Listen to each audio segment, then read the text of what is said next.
People in this society are all a part of some type of organization, whether it be church, a sports team, a school club, or even a book club. We all are expected to do our parts within these organizations and do it well. Hello, my name is Judith Van Boven, and today the organization that I'll be talking to you about is my job. I work at Victoria's Secret, and I'm a sales socialist and / a sales generalist. And I'm going to give you all the insight on my organization. What does a work day look like? Well, for me, to begin, I go inside my job and then I clock in. We have a computer screen that's really easy for us to navigate and put in our username and password to log in, and it clocks our hours, our breaks, and when we clock back out. Then we go head over to our station. I might say hello to a manager or anyone who's in the break room at that time.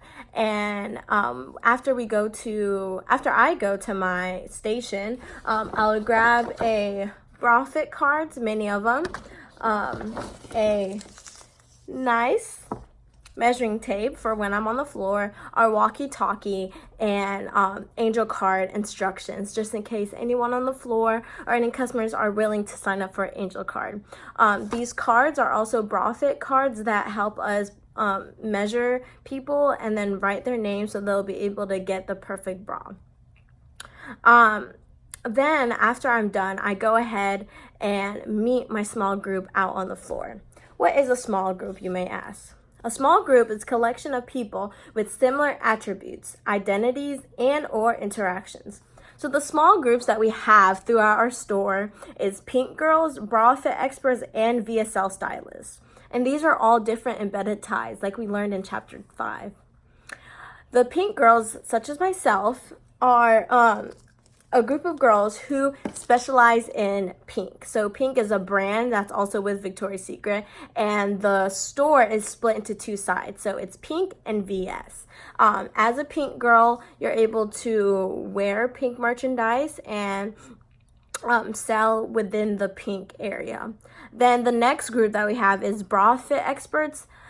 These are the people who stay inside the dressing room and they help customers get into the perfect bra. They actually get to see and analyze what type of bra fits that woman or that customer that we have. Then the last group is a VSL stylist. So VSL stands for Victoria's Secret Lingerie. So these are our stylists and our main people who work with the Victoria's Secret side of the store. So they don't really work in pink unless it's needed. And so these are people who help customers pick out like their lingerie, get them started with different bras, like good bras. And then we also have our cashiers. So they are really good. They work at the cash register and help people navigate certain things as well. So let me explain my organization. So Victoria's Secret is a bureaucracy. It has a hierarchy which it goes from like the highest to like the lowest, which is like the employees. So our regional manager is Becky. Our store manager is Jessica Morris. Our second store manager is Jessica Boswell. Then we have our bra and fit manager, who is Kira Morgan. Then we have our pink manager, who is JP. And then we have our seasonal manager, who is Imani. So seasonal manager is probably like a manager from October, the end of October through like midway January. So she's the manager for a holiday season, and she helps things go by faster. So a bureaucracy can be good and it can be bad. Some bad things from bureaucracy is lack of innovation, having an idea but no one cares. An example of this is when we had a team meeting a couple months ago, and our manager had asked us like certain questions and how we would be able to make customers feel more in tune, like have a connection with our customer. I put in some few ideas of myself, and we are in December now, and the ideas I put out haven't really been shown, or none of the managers have actually expressed any type of liking in the idea that I had put out. So that's a big issue in bureaucracies nowadays.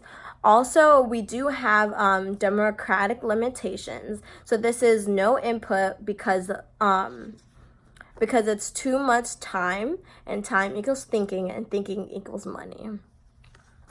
Bureaucracies are also a part of having rules. So they have documented rules. Some documented rules that we have at Victoria's Secret are that all the employees and managers, we all have to wear black, all black, unless you're a pink girl like myself. So as a pink girl, something that I may wear is a pink sweater, and these leggings are also from pink. So this would be acceptable to go into work with. Or if I don't want to wear any pink merchandise for that day, I will just wear all black. As a cashier, you're always supposed to honor a coupon or price change, or override any price changes between two products, whether a customer is wrong or if they are angel carded. We should be able to price range it or honor that code for them. And then the document room is a 6-point rule. So our 6-point rule is a half point for every time you're late. Then you get a full point for any time that you call, but you don't show up to work. So if you're calling out, and then you get 2 points for a no-show, no-call. So a no-show, no-call is when you don't show up to work and you didn't call either to let a manager or anyone know that you won't be attending work today. So with this 6-point system, you get 6 points for every 6 months that you work. And if you're at the 6th point or even at the 7th point, you can get terminated and get fired.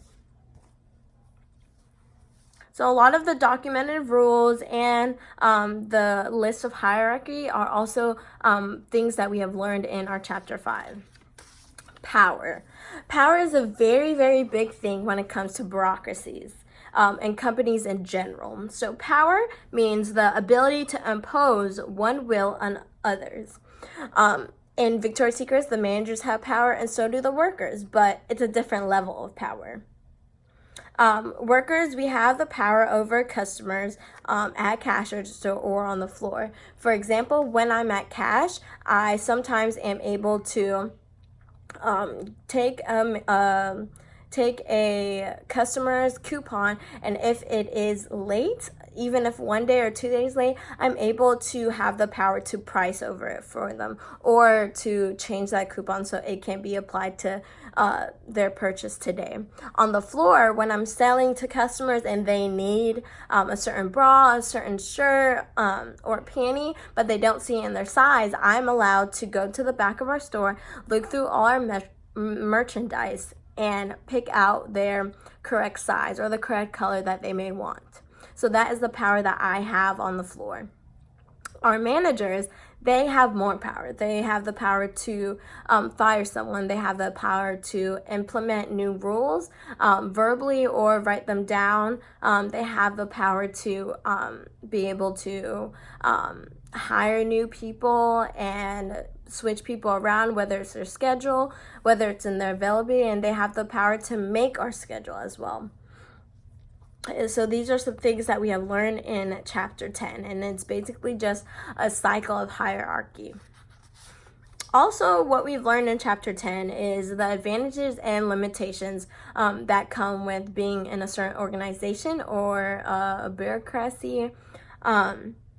And so for me, when I started at Victoria's Secret, I was a seasonal sales associate. And so that means that I was only supposed to work there for the summer. But over time, my managers saw something in me. They knew I was a hard worker. I was getting a lot of sales, and I was such a people person. I love to talk, and so they noticed that about me. So they asked me to stay and do part-time. And because I go to Wake Tech and I wasn't moving away for college and I was still at home, without flexibility, I was able to make that change and go to Victoria's Secret to be able to work there.